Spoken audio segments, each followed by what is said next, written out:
Welcome guys to another video. আজকের টপিকটা হলো যে ডিম্যাট অ্যাকাউন্ট ম্যান্ডেটরি নাকি মিউচুয়াল ফান্ডে ইনভেস্ট করার জন্য।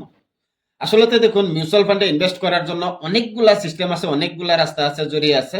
তো ডিম্যাট অ্যাকাউন্ট হলো মাত্র একটা রাস্তা, একটা উপায়। তো ডিম্যাট অ্যাকাউন্ট ম্যান্ডেটরি স্টক মার্কেটে যদি আপনি ডাইরেক্ট শেয়ারে ইনভেস্ট করেন, বাই সেল করেন, সেই ক্ষেত্রে ডিম্যাট অ্যাকাউন্ট লাগবে। কারণ আমরা জানি যে কোনো শেয়ার থাকে, স্টোর হয় ডিম্যাট অ্যাকাউন্টের মাঝে।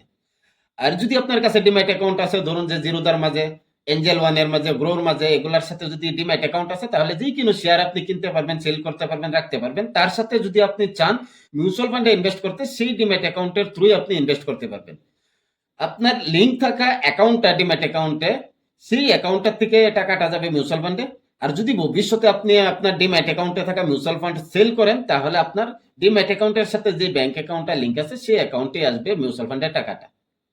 তো এই সিস্টেমটা তো লগভগ আমরা সবাই জানি, কিন্তু ডিম্যাট অ্যাকাউন্ট ছাড়াও অনেকগুলো রাস্তা আছে মিউচুয়াল ফান্ডে ইনভেস্ট করার। চলুন গিয়ে দেখি। সবের প্রথমে আলোচনা করি আমরা ডিস্ট্রিবিউটার।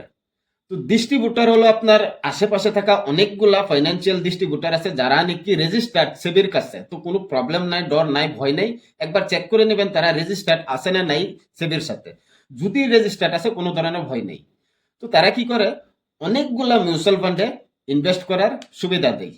আর আপনি আপনার প্ল্যানটা বলবেন যে এত বছরের জন্য আমি ইনভেস্ট করতে চাই, আর এত লাখ টাকা আমি চাই 10 বছর 15 বছর পরে। সেই হিসাবে তারা একটা প্ল্যান বানিয়ে দিবে, আর কোন কোন ফান্ডে ইনভেস্ট করলে আপনার সেই গোলটা পেয়ে যাবেন সেই টাইমের ভিতরে, তারা সেটা সাজেস্ট করবে। যেহেতু তারা সেবির কাছে রেজিস্টার্ড আছে, এক্সাম দিয়ে তারপরে পাস করে সার্টিফিকেটটা নিয়ে আসে সেবির কাছ থেকে, ঠিক আছে?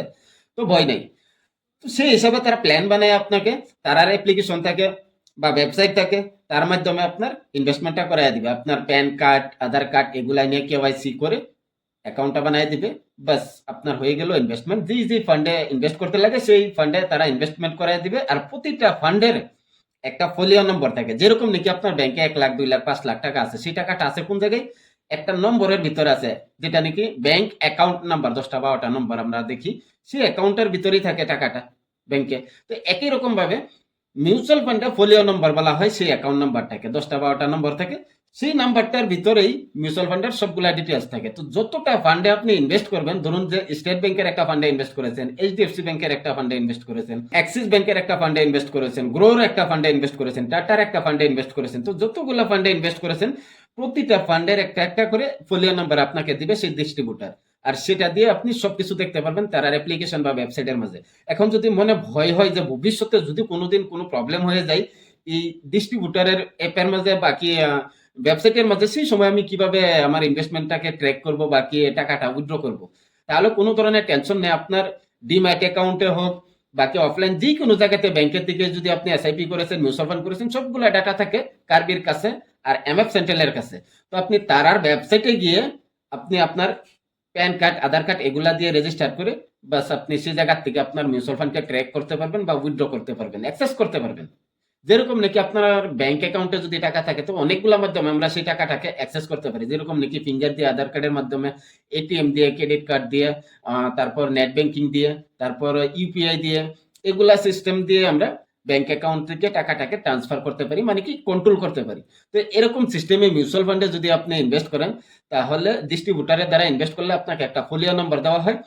তো সেই ফোলিও নম্বর দিয়ে আপনি কার্বি আর এমএফ সেন্ট্রালের ওয়েবসাইটে বা অ্যাপ্লিকেশনে গিয়ে আপনি আপনার অ্যাকাউন্টে থাকা যতগুলা মিউচুয়াল ফান্ড আছে, যে যে জায়গায় ইনভেস্ট করেছেন, ধরুন আপনার প্যান কার্ড তো একটাই আছে, আপনি যে কোনো ব্যাংকের থেকে নিয়েছেন মিউচুয়াল ফান্ড, কোনো ডিস্ট্রিবিউটারের কাছে থেকে নিয়েছেন বা অন্যান্য মাধ্যম থেকে নিয়েছেন, তো সবগুলা কিন্তু আপনার প্যান কার্ডের সাথে লিঙ্ক আছে। সেই জায়গায় আপনি কার্বি বা এমএফ সেন্ট্রালের ওয়েবসাইটে গিয়ে আপনার প্যান কার্ড নাম্বার, আধার কার্ড নাম্বার দিয়ে লগ ইন করে নিলে আপনার পুরা ইনভেস্টমেন্ট ডিটেলসটা এসে যাবে। সেই জায়গা থেকে আপনি কন্ট্রোল করতে পারবেন আপনার ইনভেস্টমেন্টটাকে। তো একটা বিষয় আমরা জানলাম যে ডিস্ট্রিবিউটারের থ্রু কিভাবে ইনভেস্ট করা যায়। 2 নম্বরে হলো ব্যাংক। ব্যাংক আর ডিস্ট্রিবিউটার একই। তো ডিস্ট্রিবিউটারে কি হয়, একজন মানুষ বা 2জন মানুষ বা 5জন মানুষে মিলে একটা ডিস্ট্রিবিউটার বানায়। আর সেই জায়গায় একজন অ্যাডভাইজার থাকে, যে নাকি সেবির দ্বারা নিয়ন্ত্রিত, ধরুন সেবির দ্বারা রেজিস্টার্ড। আরেক জায়গায় ব্যাংকে কি করে, ডিস্ট্রিবিউটারের মতোই আপনাকে সুন্দরভাবে প্ল্যান বানিয়ে দিবে। আপনার কি হিসাবে গোল আছে, প্ল্যানিং আছে, সেই হিসাবে প্ল্যান বানিয়ে আপনাকে ইনভেস্টমেন্ট করাবে, কোন কোন ফান্ডে করতে লাগে। আর একই মতে আপনাকে একটা ফোলিও নাম্বার দিবে। বাস সেম ব্যাংকে যেরকম, ডিস্ট্রিবিউটারও সেম একই মতে কাজ করে। ব্যাংকেরও একটা ওয়েবসাইট থাকে বা অ্যাপ্লিকেশন থাকে, সেই জায়গায় আপনি দেখতে পারবেন আপনার ইনভেস্টমেন্টের ডিটেলস কতটুকু বেড়েছে, বাকি ভবিষ্যতে উইথড্র করতে গেলে সেগুলা সবকিছু করতে পারবেন, বা ডাইরেক্টলি ব্যাংকে গিয়েও আপনি উইথড্র করতে পারবেন, বা এসআইপি টাকা বন্ধ করতে চান তো সেগুলা করতে পারবেন। তো আরেকটা মাধ্যম হলো শর্টকাট মাধ্যম, যেটা নাকি ডাইরেক্ট এএমসির ওয়েবসাইটে থেকে ইনভেস্ট করা। ধরুন স্টেট ব্যাংকের মিউচুয়াল ফান্ডের বিজনেস আছে, তো আপনি চান যে স্টেট ব্যাংকের কোনো ফান্ডে ইনভেস্ট করতে চান বা স্টেট ব্যাংকের এএমসির দ্বারা ইনভেস্ট করতে চান, তাহলে স্টেট ব্যাংকের এএমসির ওয়েবসাইট গুগলে সার্চ দিবেন, সেই জায়গা দিয়ে আপনি আপনার প্যান কার্ড, আধার কার্ড, যেগুলা ডিটেলস লাগে সেগুলা দিয়ে রেজিস্টার্ড হয়ে যাবেন, বাস। তারপর থেকে আপনি সেই জায়গায় যেগুলা ফান্ডে আপনি ইনভেস্ট করতে চান সেগুলা ফান্ডে ইনভেস্ট করতে পারবেন।